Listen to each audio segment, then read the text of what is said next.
Sir ఒక question అడగొచ్చో లేదో తెలియదు కానీ సాధారణంగా మీరు కూడా కోచింగ్ సెంటర్ నడుపుతున్నారు. కోచింగ్ సెంటర్స్ ఏ విధంగా మిస్లీడ్ చేస్తూ ఉంటాయి? మిస్లీడింగ్ అంటే అండి, ఇది lack of provisions, lack of awareness జనరల్గా. ఫర్ ఎగ్జాంపుల్, ఈ డిగ్రీ ప్లస్ సివిల్స్ చదవాలి అనే ఆస్పిరేషన్లో సాధారణంగా మనం ఏం ప్రమోట్ చేస్తుంటామో, ఒక ఐడియల్గా ఒక ప్లేస్లో ఒక గ్రాడ్యుయేషను అలాగే ఫెసిలిటీస్ అన్నీ కావాలి అంటే క్లాస్ రూమ్ ప్రోగ్రామ్తో పాటు ఒక లైబ్రరీ ఉండాలి, ఒక రీడింగ్ రూమ్ లాంటి ఫెసిలిటీ ఉండాలి, స్పోర్ట్స్ లాంటి ఫెసిలిటీస్ ఉండాలి, ఎక్స్ట్రా కరిక్యులర్ యాక్టివిటీస్ రెగ్యులర్గా ఉండాలి, national and international seminars resource పర్సన్స్తో రెగ్యులర్ ఇంటరాక్షన్స్ ఉండాలి, బ్యూరోక్రాట్స్తో రెగ్యులర్గా డౌట్స్ క్లారిఫికేషన్స్ కనో ఈ వర్క్షాప్స్ అనో ఏదో జరుగుతూ ఉండాలి. ఇవన్నీ ఉండాలి. కానీ ఒకవేళ లేని పరిస్థితిలో సాధారణంగా ఏంటంటే, ఇప్పుడు మేము టైఅప్ అయిన విధానంలో ఇప్పుడు నాగార్జున యూనివర్సిటీలో అలాగే మారిస్టెల్లా కాలేజ్లో we have a huge libraries exclusively for competitive exam aspirants.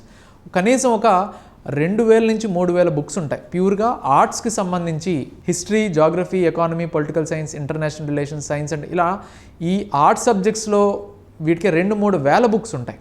So ఇది స్టూడెంట్ తనకు నచ్చిన టైంలో అప్పుడప్పుడు గెయిన్ చేసే నాలెడ్జ్ అనేది కౌంట్ అవుద్ది. అంతేగాని ప్రతిదీ ఈ బుక్ చాలు, ఈ బుక్ చదివేయండి ఇలాగా కాదు. It's a process of learning. ఒక 3 ఏళ్ళలో అంత ఎక్స్పోజర్ కావాలి. నాకు తెలిసి మ్యాక్సిమం కోచింగ్ సెంటర్స్లో ఈ లైబ్రరీస్ ఉండవు. కేవలం ఒక రూమ్ పెట్టి 4-5 ల్యాప్టాప్లో కంప్యూటర్లో పెట్టి డిజిటల్ సార్ మొత్తం అంతా మా పిల్లలు ఇందులో, అక్కడ కోచింగ్ సెంటర్లో ఉండేదే 100 మంది పిల్లలు ఉంటారు. ఇక్కడ రీడింగ్ రూమ్ ఏమో చిన్న రూమ్ ఉంటుంది. సో ఇన్ఫ్రాస్ట్రక్చర్లో ఈ రకమైన వాళ్ళకి లేని దాన్ని అనవసరమైన పిల్లల్ని కన్విన్స్ చేయడం కోసమో మ్యానిపులేట్ చేయడం కోసం ఇలా చెప్తుంటారు. అలాగే పిల్లలకి కావాల్సింది కరెంట్ అఫైర్స్కి రెగ్యులర్గా న్యూస్ పేపర్ ఇచ్చి దాని నుంచి న్యూస్ పేపర్ నోట్స్ రాయడమో, కరెంట్ అఫైర్స్ రెగ్యులర్గా ఫాలో అవడం, ఈ ప్రాసెస్ అంతా జరగాలి. కానీ సాధారణంగా డిగ్రీ వేరుగా, సివిల్స్ వేరుగా ఇలా చదివే టైంలో పిల్లలకి న్యూస్ పేపర్ అయితే వెళ్తుందేమో కానీ అది చదివే టైం ఉండదు. సో ఆ టైంని మీరే మేనేజ్ చేసుకోవాలి అని పిల్లల మీద తోసేస్తూ ఉంటారు. కానీ అది కరెక్ట్ కాదు. మనం ప్రాపర్ టైం ఉండేటట్టు చేయాలి. So that is proper. వాడెవడో క్లాస్ టాపర్ ఎవడో ఒకడు ఉంటాడు, వాడు అన్నీ చదివేస్తాడు, అందరితో కాదు. మనం యావరేజ్గా అందరికీ టైం ఉండేటట్టు ఒక యావరేజ్ స్టూడెంట్ని దృష్టిలో పెట్టుకొని ఈ ప్రోగ్రామ్ డిజైన్ చేసుకోవాలి.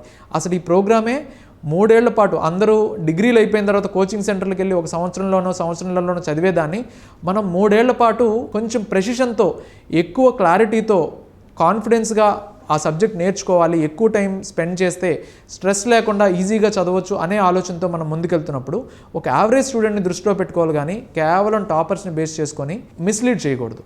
సో ఇలా ఇన్ఫ్రాస్ట్రక్చర్లో కావచ్చు, స్పోర్ట్స్లో కావచ్చు, ఎక్స్ట్రా కరికులర్ యాక్టివిటీస్లో డెసిషన్ తీసుకునేటప్పుడు ఇదంతా రీసెర్చ్ చేయాలి. రీసెర్చ్ చేసిన తర్వాత మీరు జాయిన్ అవ్వండి. అలాగే సాధారణంగా కోచింగ్ సెంటర్స్ మ్యానిపులేషన్ అనేది అన్ని చోట్ల జరగదండి. కొన్ని చోట్ల వాళ్ళకి లేని దాన్ని జస్టిఫై చేసి చెప్తారంతే. ఫర్ ఎగ్జాంపుల్, నేను ఇందాక ఇన్ఫ్రాస్ట్రక్చర్లో చెప్పినట్టు, అలాగే ఇప్పుడు for example Takshashila IAS academy Nagarjuna యూనివర్సిటీతో టైఅప్ అయింది. సో ఆ టైఅప్ అనే ఒక కాన్సెప్ట్ స్టూడెంట్స్కి బెనిఫిట్ జరగడం కోసం ఫీజు తక్కువ ఉండాలి, రిసోర్సెస్ ఎక్కువ ఉండాలి, ఇన్ఫ్రాస్ట్రక్చర్ ఎక్కువ ఉండాలి. It has a vast indoor stadium and outdoor stadium, పెద్ద ground, morning yoga studios, so early morning activities, evening activities, ఇన్ని చేసుకోవడానికి స్పేస్ ఉండాలి. సాధారణంగా కోచింగ్ సెంటర్స్ ఇవి అఫోర్డ్ చేయలేవు.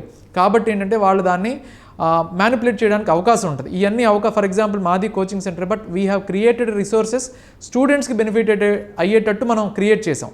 So nothing wrong. అలాగే నాగార్జున యూనివర్సిటీతో పాటు మారిస్టెల్లా women's college exclusive girls. So ఎందుకు పెట్టాల్సి వచ్చింది అంటే, ఈ ప్రిపరేషన్ అనేది ఎటువంటి డీవియేషన్స్ లేకుండా సెక్యూర్డ్గా ఉండాలి అనే ఉద్దేశంతో ఈ మారిస్టెల్లా కాలేజ్ వాళ్ళు మమ్మల్ని రికగ్నైజ్ చేసి ఈ కొలాబరేషన్తో ఇది చేసుకుని ప్రోగ్రామ్ స్టార్ట్ చేయడం అయింది.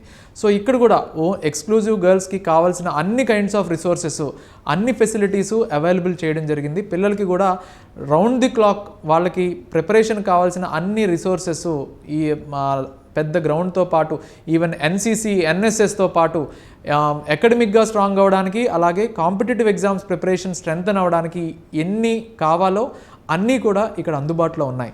మార్నింగ్ 5 o'clock లేచిన దగ్గర నుంచి ఫిజికల్ యాక్టివిటీతో పాటు నైట్ పడుకునే వరకు మెంటల్ స్ట్రెస్ లేకుండా వాకింగ్ చేసుకోవడానికి, స్పోర్ట్స్ ఆడడానికి, యోగా, మెడిటేషన్ చేసుకోవడానికి ఈ అన్ని ఫెసిలిటీస్ క్రియేట్ చేయడం కోసమే మేము ఈ ప్రోగ్రామ్ కొలాబరేషన్లో యూనివర్సిటీస్ అండ్ అటానమస్ కాలేజెస్లో పెట్టడం జరిగింది. సో డెఫినెట్గా ఇది ఇన్స్టిట్యూషన్స్కి కొంచెం ప్రాఫిట్స్ తక్కువ వచ్చే ప్రోగ్రామ్, కానీ స్టూడెంట్స్కి బెనిఫిట్స్ ఎక్కువ చేసే ప్రోగ్రామ్ ఇది. పేరెంట్స్ అండ్ స్టూడెంట్స్ కొంచెం విజిట్ చేసి పర్సనల్గా ఇవన్నీ ఎక్స్పీరియన్స్ చేసి వాళ్ళకి ఏది సూట్ అవుతుందో ఆ డెసిషన్ తీసుకోవడం అనేది అడ్వైజబుల్. మీరు అడిగిన క్వశ్చన్ కరెక్టే, కొన్ని కోచింగ్ సెంటర్స్ అలా మ్యానిపులేట్ చేస్తాయేమో కానీ అందరూ అలా ఉండరు. బట్ రిసోర్సెస్ బేస్ చేసుకొని వాళ్ళకి ఉన్న స్థాయిలో స్టూడెంట్కి మంచి చేయాలనే చూస్తారు. బట్ లేని చోట్ల ఈ మ్యానిపులేషన్ జరుగుతుంది. కానీ స్టూడెంట్స్ అండ్ పేరెంట్స్ ఈ రోజుల్లో బాగా అవగాహనతో ఉన్నారు. ఎంచుకోవడం తెలుసు కానీ ఎలా ఎంచుకోవాలో తెలియదు. కాబట్టి ఆ స్టెప్స్ మనం ఈ ఆస్పెక్ట్స్ మీరు కన్సిడర్ చేయండి. ఇన్ఫ్రాస్ట్రక్చర్లో ఇలాగా, కరికులంలో ఇలాగా, ఆ ఎక్స్ట్రా కరికులర్ యాక్టివిటీస్లో ఇలాగా, లైబ్రరీస్ అండ్ రీడింగ్ రూమ్స్లో ఇలాగా, సెమినార్స్ ఇలాగా, ఎక్స్ట్రా ఎక్స్పోజర్ ఎలాగా, ఈ అన్ని ఆస్పెక్ట్స్ మీరు చెక్ చేసుకోండి అని మనం చెప్తున్నాం. సో వీటిని బేస్ చేసుకొని డెఫినెట్గా స్టూడెంట్స్ అండ్ పేరెంట్స్ మంచి డెసిషన్ తీసుకుంటారని భావిస్తున్నాను. Thank you. Like and subscribe Eagle Media Works.